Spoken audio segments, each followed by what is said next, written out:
یہ ایسی حبل ہے جو متصل ہے، امام خود حبل ہے، امام کیا ایک ریسمان ہے، ایک رسی کی مانند ہے جس کا ارتباط کس سے ہے؟ پروردگار کے ساتھ ہے۔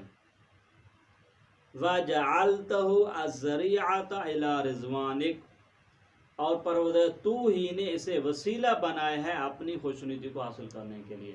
اگر کوئی چاہتے ہیں کہ پروردگار کی خوشنودی کو حاصل کرنا چاہے تو کہاں پہ جائے؟ پھر ایک ہی طریقہ ہے، ایک ہی ذریعہ، وہ کون سا ہے؟ امام ہے۔ پھر کہتے ہیں پھر فرماتے ہیں وَافْتَرَسْتَ طَاعَتَهُ، تو نے اس امام کی اطاعت کو ہمارے اوپر فرض قرار دیا، وَحَذَّرْتَ مَعْصِيَتَهُ، اور اس کی معصیت سے روکا ہے، وَأَمَرْتَ بِامْتِثَالِ أَوَامِرِهِ وَالْإِنْتِهَاءِ عِنْدَ النَّهْيِ، اور تو نے حکم دیا ہے کہ آپ ان کے احکام پہ، ان کے فرامین پہ عمل کریں، اور جس چیز سے وہ روکتے ہیں آپ رک جائیں۔ وَلَا يَتَقَدَّمُ مُتَقَدِّمٌ وَلَا يَتَأَخَّرَ عَنْهُ مُتَأَخِّرٌ، کوئی ان سے آگے بھی نہیں بڑھ سکتا اور کوئی ان سے پیچھے بھی نہ رہے، آگے بھی کوئی نہ جائے، پیچھے بھی نہ رہ جائے، یہ نہیں کہ ان کے ساتھ ساتھ رہنا ہے۔ پر یہ وہ ہستیاں جن سے آگے بھی کوئی نہیں ہے اور ان سے ولا یتأخر عنہ متأخر، فہو عصمت اللہ، یہ پناہ گاہ ہیں، یہ پناہ گاہ ہیں، اور مومنین کے لیے کیا ہیں؟ کہف ہیں۔ کہف کیسے کہتے ہیں؟ پناہ کہتے ہیں۔ یہ جو غار ہوتی ہے، اصحاب کہف کیسے بولتے ہیں کہ وہ جو انہوں نے پناہ لی تھی، وہ پناہ گاہ، یعنی اہل بیت علیہ السلام کیا ہیں؟ ہمارے لیے کیا ہیں؟ پناہ گاہ ہیں۔ وہ مجھے بتاؤ، جب کوئی کسی کے لیے پناہ گاہ بنتا ہے مشکل پہ، پناہ گاہ کیا مطلب ہے؟ یعنی اس کی مشکل کو ٹالتا ہے۔ اور کیجیے گا، جب آپ کہتے ہیں یہ پناہ گاہ ہے میری، اس کا کیا مطلب ہے؟ یعنی ان کی بارگاہ میں جانے میں آپ کی مشکل ٹال جائے گی، آپ کو آسانی مل جائے گی۔ ایسے ہی ہے جیسے آپ یہاں پہ دیکھتے ہیں جناب بچے کوئی لڑ رہے تھے، وہ فوراً آپ کو دیکھتا ہے تو آپ کے پاس آ جاتا ہے، آپ اس کے لیے کیا بن گئے؟ پناہ گاہ، یعنی آپ کے ہوتے ہوئے اس کی پریشانی کیا ہو گئی؟ دور ہو گئی۔ یہ اہل بیت علیہ السلام کیا ہیں؟ پناہ گاہ ہیں۔ کن کے لیے ہیں؟ مومنین کے لیے ہیں۔ اب یہاں پہ اگلی تعبیریں جو ہے مہم ہے، پھر خود امام کے لیے امام دعا کرتے ہیں، امام معصوم کے لیے دعا کر رہے ہیں کہ پروردگارہ تو اس کی مدد کیجیے۔ کافی تعبیرات اس میں ہیں، اس میں دوستان مطالعہ کریں گے۔ پھر اگلا جملہ جو ہے جو ہم لوگوں کے لیے ہے، مولا فرماتے ہیں وَجَعَلْنَا لَهُ سَامِعِينَ مُطِيعِينَ وَفِي رِضَاهُ سَاعِينَ وَإِلَى نُصْرَتِهِ وَالْمُدَافِعِ عَنْهُ مُقْنِفِينَ۔ وہ ہمارا کیا وظیفہ بنتا ہے؟ اب یہاں پہ امام کے مقابلے میں امت کا وظیفہ، پروردگارہ تو ہمیں اس ہستی کے سامنے مطیع محض بنا دے، سو ہم اس کی بات کو سنیں اور سن کے عمل بھی کریں۔ دیکھیں، پہلے مرحلہ سننے کا، دوسرا مرحلہ کون سا ہے؟ اطاعت کا، اور اس کی خوشنودی کو حاصل کرنے کے لیے ہم سعی کوشش کریں، اس کی نصرت کے لیے اپنے آپ کو آمادہ رکھیں۔ صحیح ہے؟ اللہم علیہ وآلہ بذالک متقربین، یہ صلوات کا پھر مرحلہ۔ پھر اگلی صلوات جو ہے تیسری صلوات، بس پہلی صلوات کن پر ہے؟ پاک رسول صلی اللہ علیہ وآلہ وسلم کی ذات پر۔ دوسری صلوات جو ہے اہل بیت عصمت اطہارہ، اور تیسری صلوات کن پر ہے؟ اب یہ ہے تیسری صلوات۔ اسی میں 3 صلواتیں ملتی ہیں ہمیں، دوستان مطالعہ کریں صحیفہ سجادیہ کا، کیا اس دعا کے علاوہ بھی ہم 3 صلواتیں ملتی ہیں؟ نہیں ملتی، یہاں پہ ترتیب سے ہیں۔ تیسری صلوات کو اللہم وصلی علی اولیائہم المعترفین بمقامہم المتبعین منہجہم، پروردگارہ تو صلوات بھیج ان اہل بیت کے ماننے والوں پر۔ کون سے ماننے والے ہیں؟ ان کے محب ہیں، ان کے کون سے؟ جو ان کے مقامات کا اعتراف کرتے ہیں۔ اور کیجیے، یہ نقطہ مہم ہے۔ اس کا مطلب ہے اس اہل بیت کو کوئی مقامات بھی ہیں، کوئی منزلت بھی ہے، کوئی شان و شوکت بھی ہے، جو ان شان و شوکت کا اعتراف کرتے ہیں ان پہ تو صلوات بھیج، یہ نقطہ مہم ہے۔ مثلا میں مثال دیتا ہوں، جب آپ کسی شخصیت کے پاس جاتے ہیں تو آپ کہتے ہیں یہ کیا ہے جناب، غور کیجیے گا، یہ جناب اس وقت کیا ہے؟ مثلا قومی اسمبلی کا ممبر ہے یا صوبائی کا ممبر ہے۔ پھر آپ اس کے بعد کیا کہتے ہیں؟ یہ جناب سید بھی ہے۔ پھر سید کے بعد آپ کیا کہتے ہیں؟ یہ علاقے کا ہمارا چیئرمین بھی ہے۔ پھر آپ کیا کہتے ہیں کہ جناب علی یہ فلاں جناب علی شعبے کا وزیر بھی ہے، یہ کیا ہے، اس کے منصب ہیں۔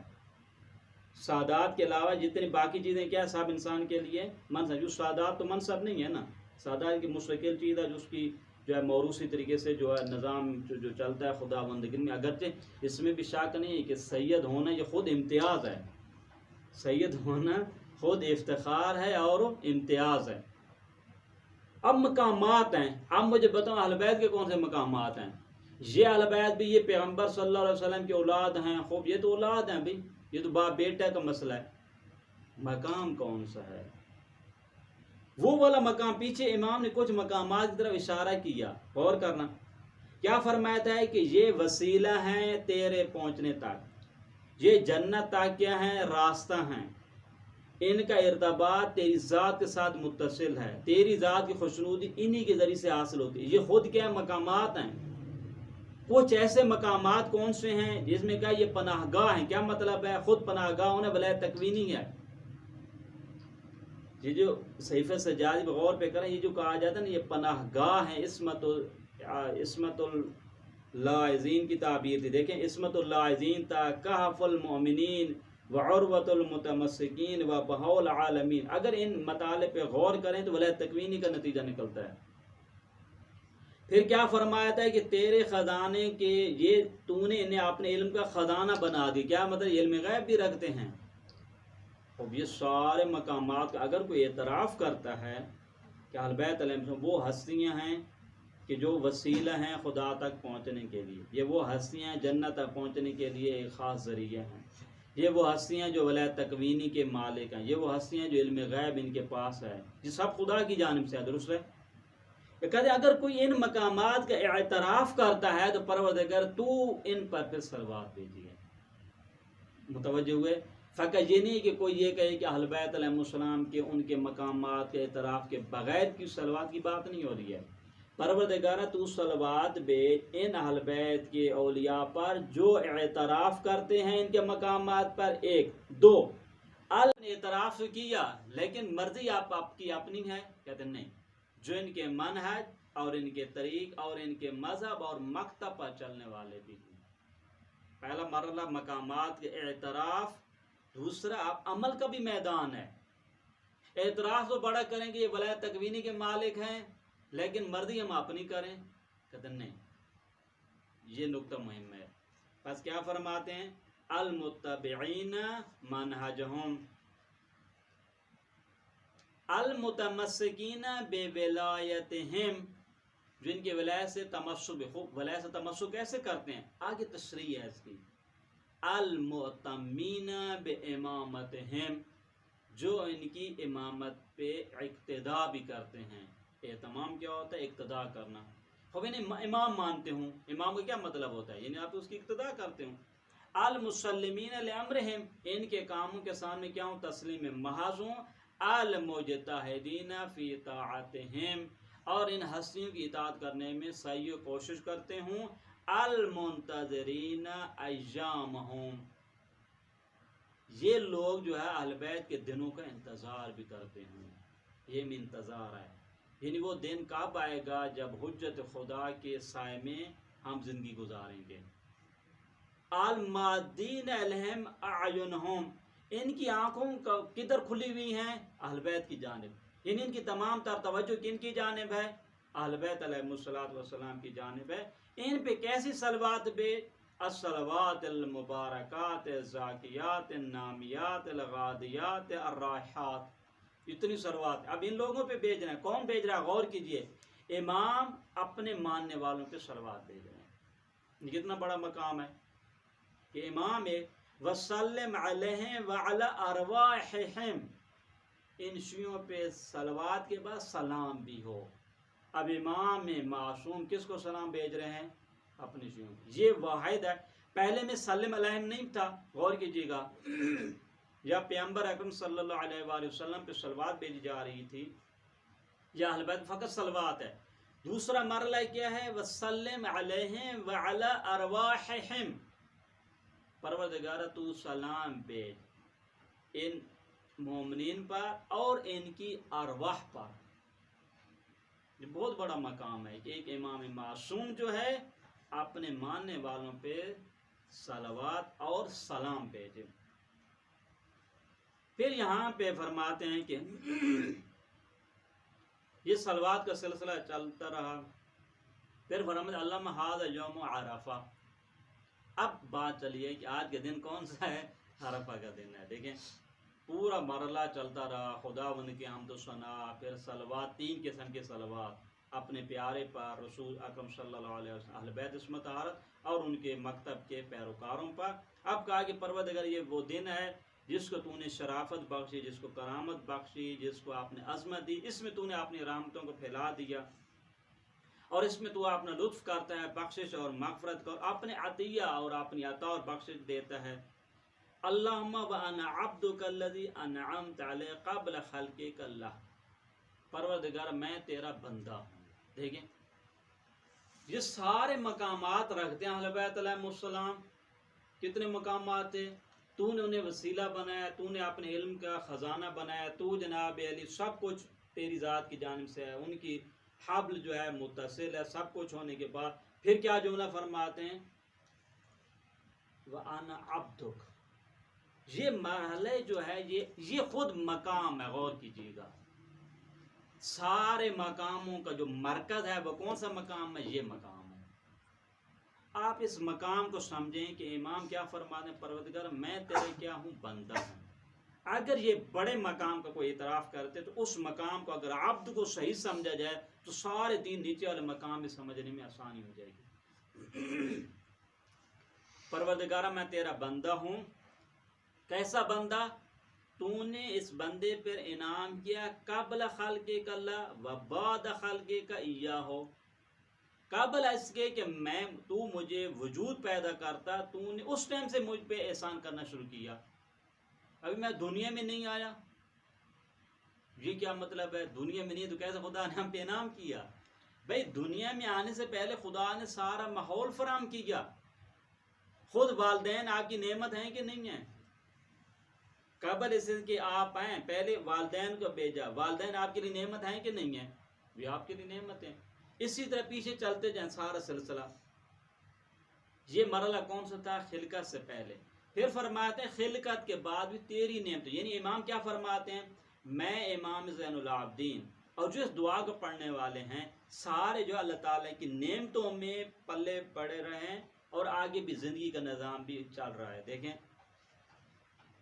فَجَعَلْتَهُ مِمَّنْ هَدَيْتَهُ لِدِينِكَ، اور تو نے ہی اس عبد کو قرار دیا ان لوگوں میں سے جن کو تو ہدایت کرتا ہے اپنے دین کی جانب۔ پس اگر آپ کسی دین کی ہدایت پر ہیں، دین کی جانب رغبت رکھتے ہیں تو یہ آپ کا اپنا کمال ہو نہیں آئے گا۔ صحیح ہے؟ یہ بھی خود نعمت ہے، اس لیے یہ کس نے عنایت کی ہے؟ پروردگار نے۔ وَوَفَّقْتَهُ لِحَقِّكَ، اپنے حق کے لیے تو نے اسے توفیق دی ہے۔ وَعَصَمْتَهُ بِحَبْلِكَ، اور اسے اپنے پناہ دی ہے، حفاظت کی ہے اپنے حبل سے۔ وَأَدْخَلْتَهُ فِي حِزْبِكَ، اپنی حزب میں، اپنے گروہ میں تو نے اسے کیا کر دیا ہے؟ داخل کر دیا۔ اب یہاں پہ تعبیرات پہ غور کریں۔ وَهَا أَنَا ذَا بَيْنَ يَدَيْكَ صَاغِرًا ذَلِيلًا خَاضِعًا خَاشِعًا خَائِفًا مُعْتَرِفًا بِعَظِيمٍ مِّنَ الذُّنُوبِ، یہ کون کہہ رہا ہے کہ میں پروردگار کے سامنے ذلیل اپنے آپ کو سمجھ رہے ہیں کہ میں تیرے سامنے کیا چھوٹا سا، میری کیا حیثیت ہے؟ تیرے سامنے میں خائف ہوں، خاضع ہوں، فروتن ہوں۔ یہ ساری تعبیریں کون بیان کر رہا ہے؟ وہ ہستی بیان کر رہی ہے جو سراپا کیا ہیں؟ نور ہیں، سراپا عصمت ہیں، درست ہے؟ یہ ان ہستیوں کے حساب سے بات ہو رہی ہے۔ یہ کوئی نہ سمجھے جیسے ہمارے گناہ ان کے بھی ایسے گناہ نہیں، اصل ان کی زندگی میں یہ چیزیں ان سے بے بالاتر ہیں۔ بس یہ اس کا کیا فلسفہ ہے بھائی؟ غور کیجیے گا۔ پچھلے ایک دفعہ ہم نے اس گفتگو میں بیان کیا تھا اہل بیت علیہ السلام کا یہ جملات کہنا کہ پر تو ہمارے گناہ معاف کر دے، میں گناہوں میں پڑ گیا ہوں، اس کا ایک معنی کیا ہے کہ استغفار کا فلسفہ اس وجہ سے ہے تاکہ میں گناہ میں مبتلا نہ ہو جاؤں، یعنی گناہ میں مبتلا ہونے سے بچنے کے لیے یہ توبہ استغفار کی جا رہی ہے۔ پر ایک بار توبہ استغفار انسان کب کرتا ہے؟ گناہ میں مبتلا ہونے کے بعد، آلودہ ہونے کے بعد۔ ایک بار توبہ استغفار اس وجہ سے کرتا ہے کہ میں جناب علی گناہوں کے پاس نہ چلا جاؤں۔ یہ توبہ استغفار اہل بیت کی ایسے ہے، یہ نہیں ہے کہ معاذ اللہ آپ کہیں کہ وہ گناہ میں مبتلا ہو چکے ہیں، اب مبتلا ہونے کے بعد گناہوں سے بخشش مانگتے ہیں، نہیں۔ مغفرت کا جو مقام ہے، یہ جو مقام عصمت ہے، وہ بھی پروردگار کی بندگی اور اطاعت ہی سے حاصل ہوتا ہے۔ پس پروردگار کی جانب سے دعا کرتے ہیں کہ اس توبہ استغفار کرتے ہیں اس سے کہ میں جناب اس گناہ میں مبتلا ہو جاؤں۔ گناہوں میں مبتلا ہونے سے بچنے کے لیے توبہ استغفار کی جا رہی ہے۔ یہ بہت بڑا مقام ہے، اس لیے پیغمبر اکرم صلی اللہ علیہ وآلہ وسلم سے ملتا ہے کہ ہر روز 80 مرتبہ 70 مرتبہ یا جتنی تعداد میں آپ کہیں توبہ استغفار کے کرتے تھے۔ نماز تہجد کے قنوت میں کہا کہ توبہ استغفار کرو۔ آپ خود نماز میں کتنی مرتبہ توبہ استغفار کرتے ہو یا نہیں کرتے ہو؟ کیا میرا مولا کا امام زمان جو ہیں معصوم ہستی، کیا وہ یہ نہیں پڑھتے ہیں استغفر اللہ ربی و اتوب الیہ نماز میں؟ یہ تو مستحب ہے، درست ہے۔ یہ ساری چیزیں کس لیے ہیں بھئی؟ یہ پاکیزہ ہستیاں سراپا کیا ہیں جناب علی؟ پاک و پاکیزہ ہیں، یہ تو آیت تطہیر نے کلیئر کر دیا۔ بس اگر یہ ہستیاں دعا کرتی ہیں، یہ فرماتے ہیں کہ میں گناہ میں گر چکا ہوں، کیا مطلب ہے؟ اور اس وقت توبہ استغفار کا مرحلہ کی بات ہوتی ہے، یعنی گناہ میں مبتلا ہونے سے پہلے توبہ استغفار کرتے ہیں۔